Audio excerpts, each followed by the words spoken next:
We will be following you. Don't follow me anywhere. Follow. Unless you're chasing me with money, sure. Even if you're chasing me money, just send me the money and go back home. But still follow No, me. don't worry, follow me. I don't want people Follow to me. follow me. If it's Ghana must go, money you want to give me, just follow me, no problem. Why? Don't follow me. Follow me. If it's Ghana must go, money you want to give me, just Do follow me, no not problem. follow me.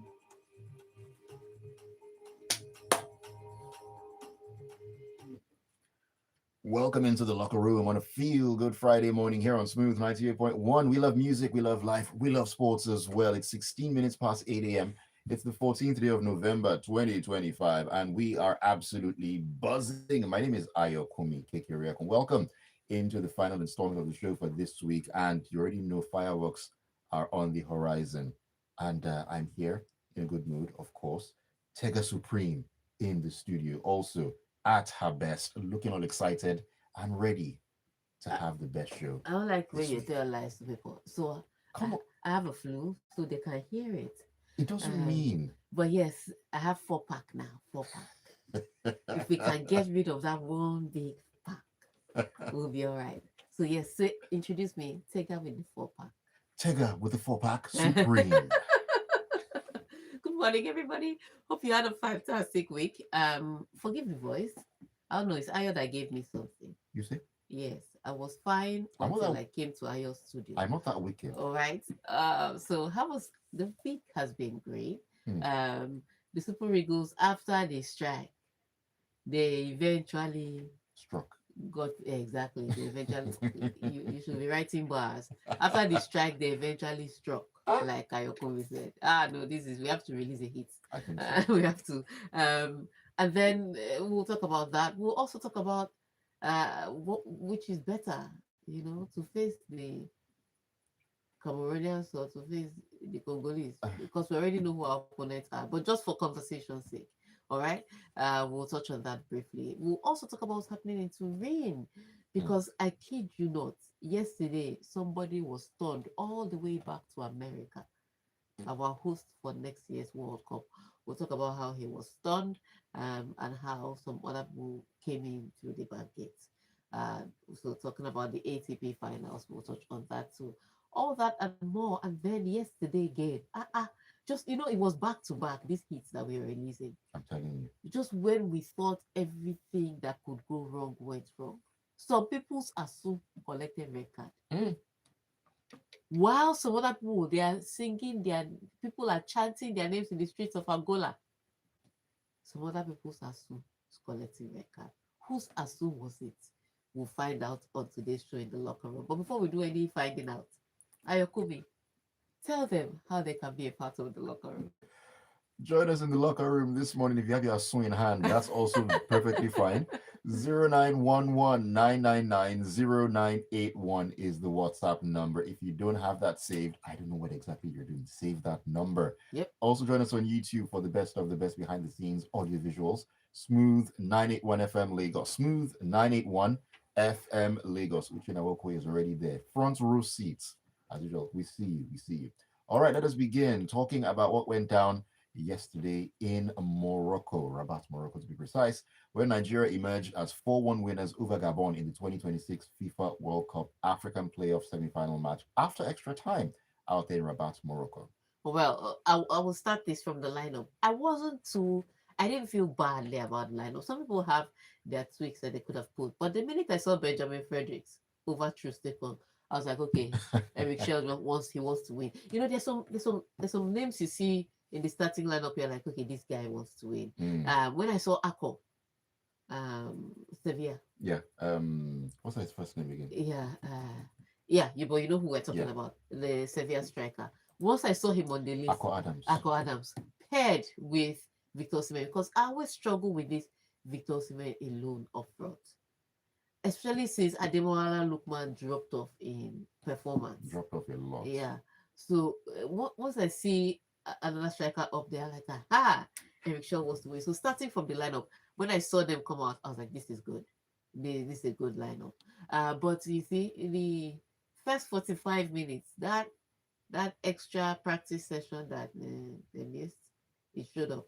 Because that first 45 minutes, you cannot tell me there was no reason why Nigeria was not far and away in that match. I agree. There should have been 2 or 3 goals up for first 45 minutes alone. Easily. In first 45 minutes alone, because they came out like their pants were on fire and they attacked the ball. They were throwing the ball into the 18-yard box. They're attacking the ball. They were creating chances, but they just weren't bearing them. And you could just see that lack of sharpness that was there in the first few minutes. So whether you like it or not, that training session had to play in it. But the beauty was that they came out in the second half a little sluggishly and got away with what I think should be a penalty call. And I know all around the world people are shouting, "Oh, that should have been a penalty. Um, that should have been a penalty for Gabon." But why wasn't it? I don't understand it because the ball actually passed over his head, and I'm saying, if the guy were standing, that should have been a penalty. That he would have touched the ball. So if you said maybe the ball was too far in front of him and he was not going to reach it in the first place, that's why I didn't give it. I will understand. But I still don't know why the referee didn't give the penalty. The only conclusion I can come to is that the referee missed a penalty in the first half, so he was trying to balance his skills. But that was a very, very blatant one to, balance the skills with. Look, let me tell you, the first penalty was too blatant for me. The one where Victor Osimhen gets his head on the ball and the goalkeeper punches him, that's a penalty and a card. There's no planet apart from in CAF where that was not a penalty. They didn't even nobody batted an eyelid, and I was wondering why people weren't talking about it when Victor Osimhen headed the ball away and the referee. That's a penalty and a card. Then the second one was the handball, where at least there was a little bit of review off the pitch before they carried on with the football. So those two calls, I think that is what made the referee say, I better not call this one because there's no reason else why he didn't give that penalty against Nigeria. Physical evidence was there. Scientific evidence was there. I had given up already. Penalty. But yeah, but he just didn't give it. So I don't understand what, and that's why I like when referees explain their decisions. I like that new rule where referee. So if he came on to explain his decision, he would tell us what his forecast was that he didn't give the penalty. All right, but after that, it was like Nigeria woke up from there because one error and Akko Adams was in bearing the ball in the back of the net. Um, and of course, there was another chance for the Super Eagles to take. They didn't take it. Ball went to the other side, and they got lucky with a goal. First of all, Osai Samuel was out of position. So it's because he was running back into position. That's why he wrong-footed himself and the ball came off him at the back of the net. If there was no space in that area where he was supposed to be, I don't think they would have even gotten the chance to get the goal. But they get a goal. Osimhen misses a shockingly easy chance. And then we go into extra time. Last kick of the game. Last kick of the game. And then we go into extra time, and then the quality of the Super Eagles came to the fore. But all in all, not the most brilliant of performances, regardless of what the scoreline is saying. But in the end, they got the job done. And now on Sunday, they come up against Congo. Now, DR Congo, Tega, you have to, because they're different Congos. DR Congo, so you have to remember. And they come up against DR Congo, who won their own match in injury time against the Cameroonians. Now, for some people, they say, "Oh, I'm happy to face the Congolese because Cameroon always comes at us differently." But those Congolese, they won't fall off like the Gabonese did. They can run for days. In that 8 minutes that they added, they were all over Cameroon like white on rice. I was like, this is in 98 minutes of a match. Where do you have the energy to be running like this? and it is those little details that you have to monitor, because if physically and athletically they can be playing and running that way in the 98 minutes of a match, they are ready. So we will not be able to afford to miss all the chances we did. Take your chances when You they have to come. take your chances when they come. Okay, quick one, Tega, before we leave this thing, this particular issue, the Gabonese goal. Do you think Umabali could have done better at his near post? I think because it was deflected. You see, if somebody is going to cover a shot on one end, then the ball goes to the other end, even if it's his near post that he's supposed to be protecting, because there is that deflection. I cannot fault him completely. What I can fault him for is that nonsense he was trying to do when they passed the ball back to him. And instead of clearing it, he waited till the player came as close to him as possible before he kicked it in. I'm like, okay, he has had his.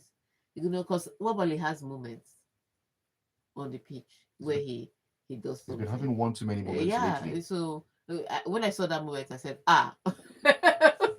should we? Are you the one to come, or should we find another goalkeeper for the next match? But hey, I can't blame him for that too much, even if it's near post, because of the deflection. Because that ball doesn't go in there if it's not deflected. All So right. he was covering where it was supposed to be going in. Alrighty. So, phase one done. Phase two up on Sunday against the DRC. Interesting times ahead. All right, let's switch gears temporarily to the world of tennis, where Carlos Alcaraz will end the year as world number one after beating Lorenzo Musetti at the ATP Finals 6-4, 6-1 on Thursday. Well, this was the first strength of his mental test because he was playing against an Italian in front of an Italian packed crowd. And for the first time in Carlos Alcaraz's career, he was on court and everybody was cheering his mistakes and applauding his opponent louder than him. So it's not like he didn't have people that were, because he still dropped some magic shots and they applauded.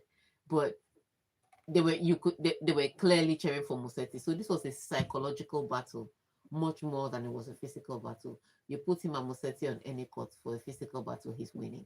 But to hear the crowd for the first time cheer against him and loudly too, it was shocking. But that's just preparation. If he does get to the final and he's playing Yannick Sinner, that was preparation. He will hear noise. But it was a brilliant performance by Carlos Alcaraz. First set was very tight. Musetti's fuel tank was still full. He was knocking down those first serves beautifully. Carlos Alcaraz had one or two games where he could have done without an errant forehand and backhand. Right. But he managed to hold on. He hit 17 forehand winners. Musetti had none.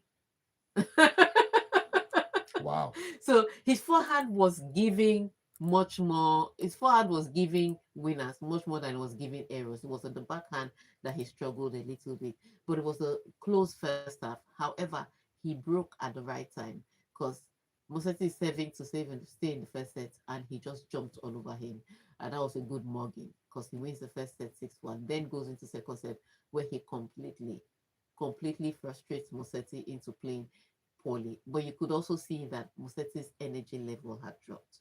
He wasn't serving as brilliantly as he did in the first set. And that's the thing with Musetti. He does not have stamina. So brilliant tennis player, has all the tricks in the book, but zero stamina. Burns out too quickly. Burns out too quickly. You can't last like that. So Carlos Alcaraz, that was the win he needed to seal the year end as number one. So it doesn't matter what Yannick Sinner does from here on out. If he likes, he should win this tournament. The only thing that will make him excited is the fact that he has won 5.2 million. I mean, I'll probably take that over. Hold the door. Hold it on, all right, my okay. 5.2. Yeah, I remember he beat Carlos Alcaraz to win the 6 million in Saudi. That one is not a competitive tournament, but it's still $6 million. So he beat Carlos to get that. So this 5.2, Carlos needs it. The 5.2, Carlos really needs it. All right, let's take our first breather of the morning. When we get back in, we'll continue with more information and more sporting news for you. This is the Locker Room here on Smooth 98.1. We'll be back in a moment. I can see you can't find the page, but let's not even bother about it. It's just South Africa bidding for the Olympics. Okay. I can't wait. I hope they win it. Oh, my South Africa. What year? 2030. Whatever. We are not talking about that story now. We'll skip it. We'll talk about it if they get it. Soon.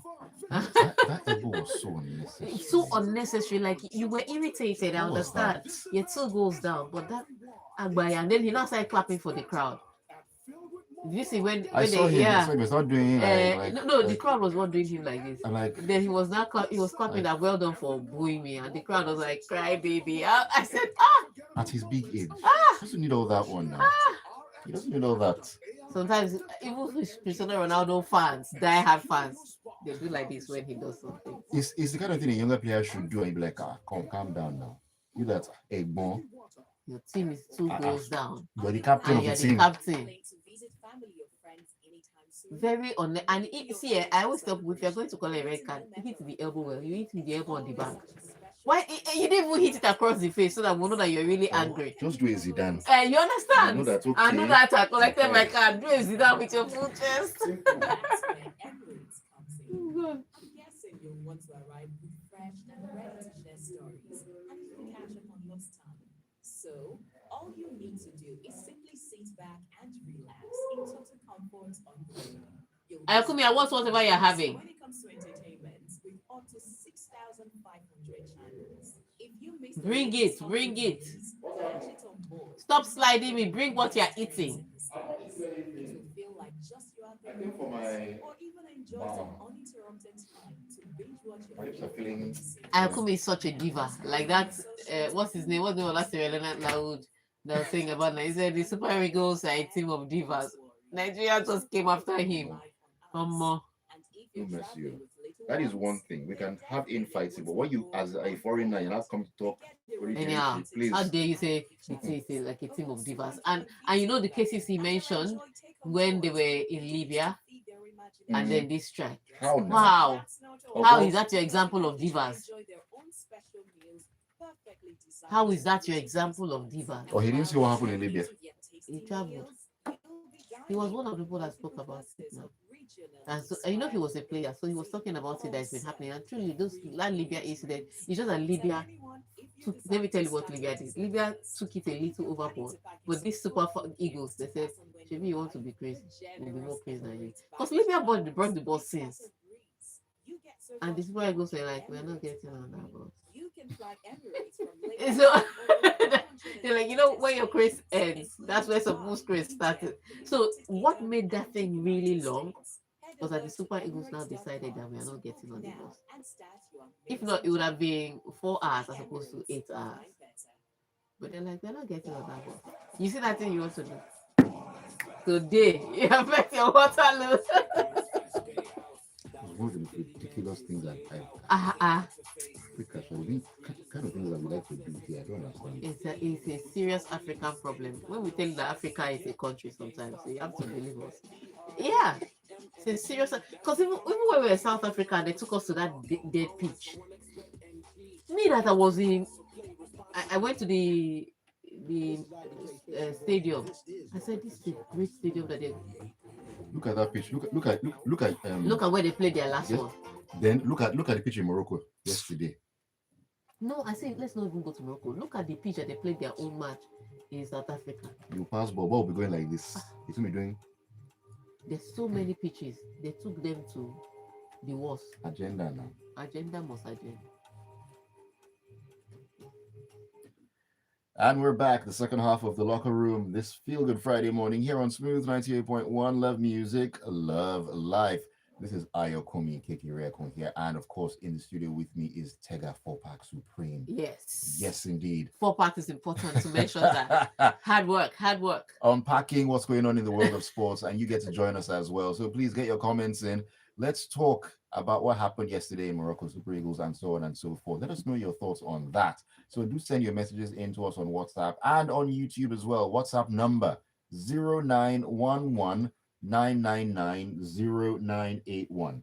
On YouTube, you can join us at Smooth 981 FM Lagos. Smooth 981 FM Lagos. Those are the ways you can be part of the locker room this morning. So, Tega, where do we? You cannot ask to see my 4-pack. You cannot ask to see it. You just have to believe that it is there.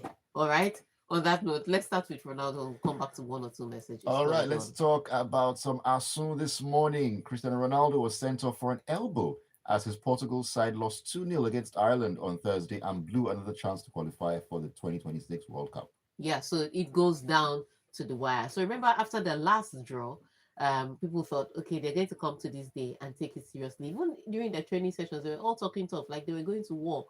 And I thought, it's just the FIFA World Cup. There's still a chance for playoffs. You don't have to fight like you're going to war. But they were talking tough, and then they go up against Ireland, an Irish side that really, apart from the love of football, They didn't really have a hope against the Portuguese with the plethora of stars Mm, that the Portuguese came into town with. They were just going there to give their best and see what they can do. I remember when these teams met the last time, it was a last minute goal that took the points from Ireland. right. So they were going to go and say, we are going to try and take the last stand. Whatever happens, we'll see what happens. But shockingly, whatever happened was the most brilliant. First of all, the defending for Portugal to concede that first goal was horrible. The goalkeeper was way on one end. There was an empty post right in front of him with nobody block.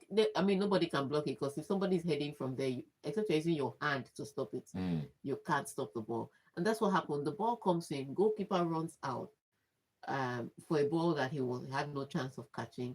The first header was from an Irish player who knocks the ball into the center and then into Power took it into the back of the net. 1-0. The Irish fans went wild. I was like, and you who scored before the 16th minute. That means that you are going to chop like 4-1. Because it's the kind of thing that ideally would instigate a big nation to beat you senseless. of How course. dare you have the audacity to score against us? But that's not the response that the Portuguese gave. In fact, they conceded a second goal, and now the worry started. And so they started making mistakes. They were pressing, they had the larger possession, they were pressing for most of the time. They just weren't creating the most clear cut of chances. And the few chances that came through the defense, Kalaha was there. It was almost as if he was trying to vibe back for his Liverpool shirt. So he was saving everything on the line. And then there was an opportunity still for the Portuguese to come back because those goals still came early enough for the Portuguese to fight back. But the most experienced player on the pitch, I dare say the most talented player on the pitch, the highest goal scorer they had on the pitch, their captain had a moment of madness because there's no other way I can describe why Cristiano Ronaldo will elbow the player.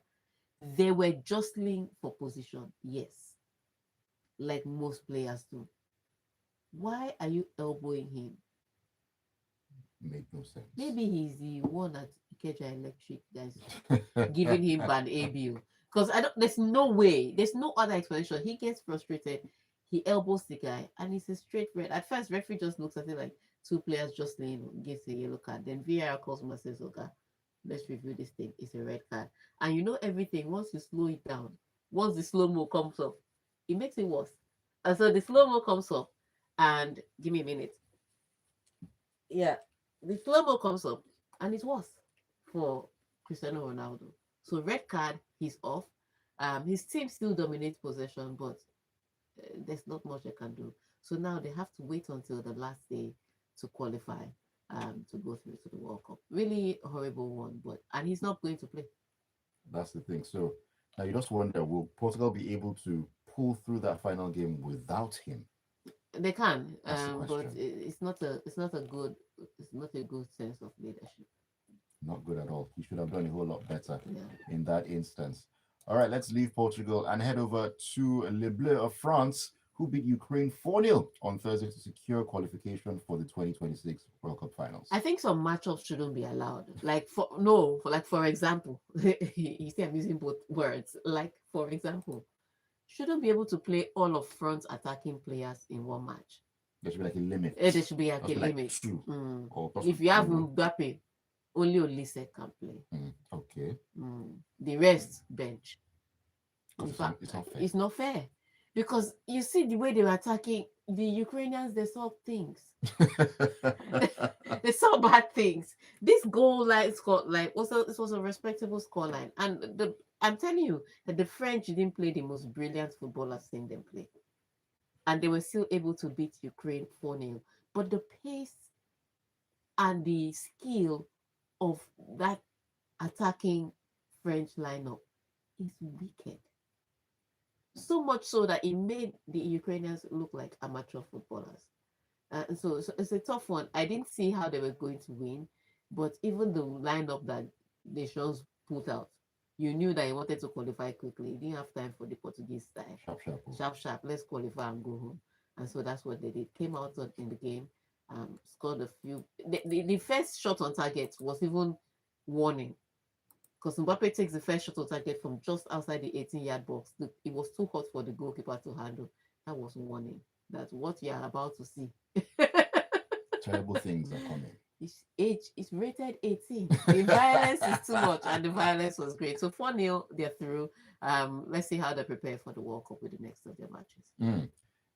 France doing the job there. Another team that they did their own job before. I mean, serious people. Let's talk about England, where Bukayo Saka and Eberechi Eze maintained England's flawless record on the road to the World Cup, but Jude Bellingham was reduced to a cameo role in Thursday's win against Serbia. For now, there's no need for us to be talking about Jude Bellingham. You have to understand it's Thomas Tuchel that is at the helm, which is the big story here. Thomas Tuchel has a 100% record, 7 out of 7. So they are not if a lot of England coaches are happy. Because remember, you wonder why. You remember when he was hired? With all the coaches we have in England, which coaches do you have in why England? do you have to? It's your business. They have coaches. Why do you have to go foreign? So he's come out and the team is performing. There is a few stutters in the early days, but they're doing the job. And some people say yes, England always qualifies excellently. It's when they get to the major tournaments that you have to worry. But this was a good performance, and the 2 goals came from Mikel Arteta. So people should give him manager of this season. People have to give him something. Tell your king. I keep saying queen. Tell your king to knight him or something along that. Knighting is not for everybody. Because Eberechi and Saka came from Mikel Arteta. They were the 2 people that scored the goals. But for now, Bellingham will still be working his way in. Because the truth of the matter is, there's so many English players right now, and his position, there's so many of them in form. Exactly. So if you pick up an injury, to walk back into the team is going to be tough. Quite tough. If you're a defensive midfielder, if you're a defender, you may get 1 or 2 chances. But in that front row, with those, it is tough for you to walk back in. So of course, Bellingham will reduce to a camel role. But of course, as they go forward, Tuchel will play him. But good one by England to beat Serbia, to get the win. But Thomas Tuchel is just silencing all his British critics. I know that I can bet that English media, they have their drafts ready. Just they are in just case, waiting. Just in case, put those drafts. If this guy just falters a bit, he's finished. All right, let's move on to another team who is doing brilliant bits, and that is Norway. They've all but qualified for a first World Cup in 28 years as doubles for Erling Haaland and Alexander Soloth sealed a comfortable win against Estonia. Again, this is one of those things I'm asking. Why do they have Soloth and Haaland? That's 2 imposing figures in attack, and both of them were playing at the same time. In fairness, they haven't really had a formidable front. Why should they use these 2? Why? Because Soloth alone occupies space and has weight.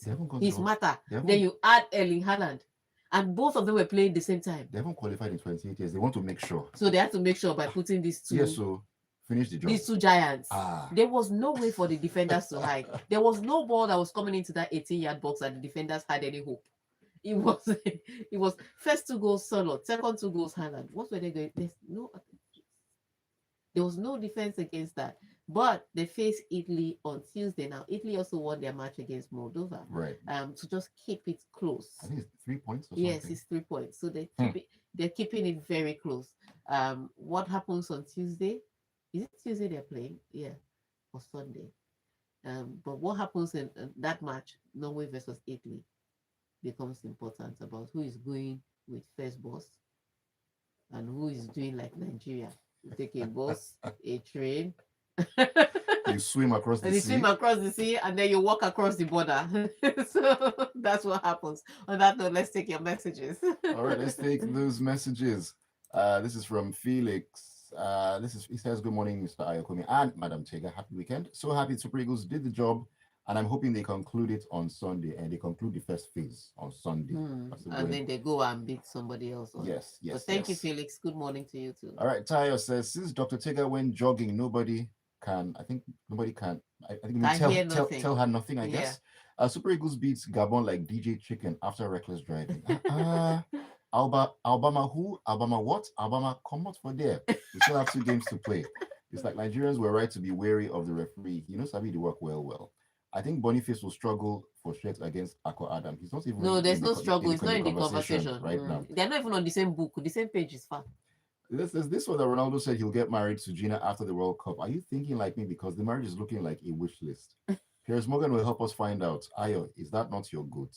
My goat is somewhere getting ready to be made into a song, please. This is Maximus A in Bagada who says, I started asking myself, why is Benjamin Frederick on loan in a little known club in Belgium? That guy is what we've been asking for in defense. Portugal's next game is against Armenia. They'll definitely win. This is the type of matchup that shouldn't be allowed. And Europe has the easiest qualifying rounds. And they do have a lot of people qualifying. So you have to understand that. You've seen Benjamin Fredericks, you've seen his size. Yeah. So when European clubs are looking at centre backs, they don't ignore that size. Because there was one time I think he came up against Aubameyang and he almost brushed him off. So they take note of those things. So yes, he's quick on his feet, he has great positioning, he thinks well, but they will also look at his size.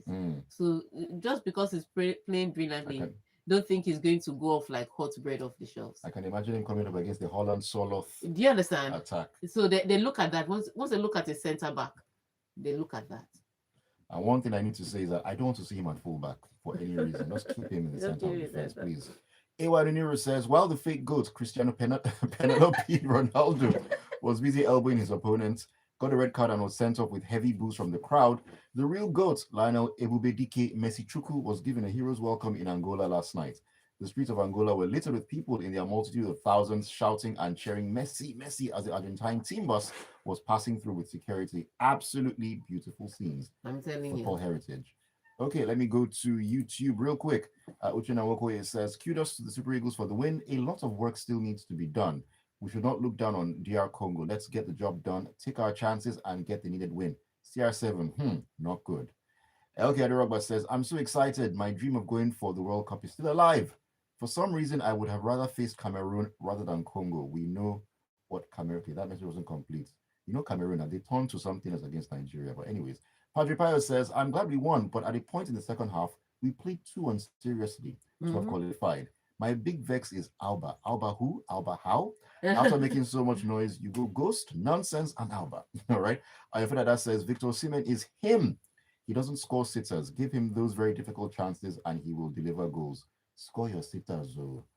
Ernest says, South Africa came up with their agenda even with their 12th player, but we stood our ground like a gallant officer with integrity. The Eagles are not fools. Tega, who be DR Congo? Makosa go cry. And Emeka says, we were all seriously cautious to play Cameroon until I remembered they had Onana in goal. Well, on another note, why should we have to wait till March to play the last playoffs if we win on Sunday? Yeah, so I think because they are going to have to round up everybody's own. Remember that the Europeans qualifiers had to finish, and all other countries have to finish. Yeah. And then FIFA will now look for a perfect date. I think that's the next FIFA window. So after this, now everybody will go to Christmas, do New Year, then they will come back before. So it's going to be a lot. Yeah. And then remember that the AFCON is in December to January. That's true. So FIFA has to look for a window. They can't manufacture it from anywhere. So that's where we're coming from. So on that note, we want to say thank you for sending in your messages. Thank you for streaming via YouTube. Thank you for tuning in to Smooth 98.1 FM to listen to the locker room. Now, this is not a weekend for club football, but the Super Eagles will be ready on Sunday. So eat early dinner like I did yesterday. I don't want to hear stories. Eat your early dinner, get your green jerseys, t-shirts ready to support the Super Eagles, and we'll see you back on Monday when hopefully we would have qualified. Amen. On that note, have a fantastic weekend. Thank you so much, Tega. Have a fantastic weekend, and thank you all so much for being a part of the show and keeping it locked right here on Smooth 98.1. The Smooth Breakfast kicks on. It's more great music coming your way on a Feel Good Friday morning. You didn't say take a 6-pack. You did a 4-pack. You didn't say take a 4-pack. I have 4-pack. When it's 6, you come and talk to me. I don't. You have 4, come and talk to me. Why do World Cup draws before qualifiers are coming? It's not the first time. The last World Cup too. Yeah. It happened like that. They just fix the teams that are in the empty spots. Fix them. They're finished. All right. Let's go. I'm hungry. Oh. I'm